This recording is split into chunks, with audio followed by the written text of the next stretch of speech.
एक गेली एक गेली.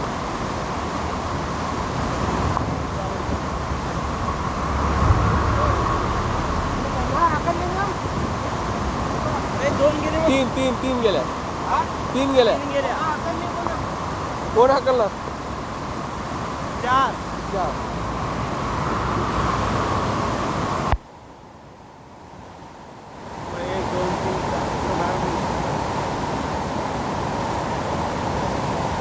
घाबरली आता तुला लक्षात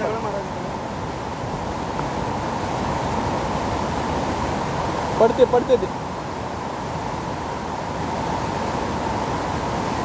वाचली वाचली पण एकदा.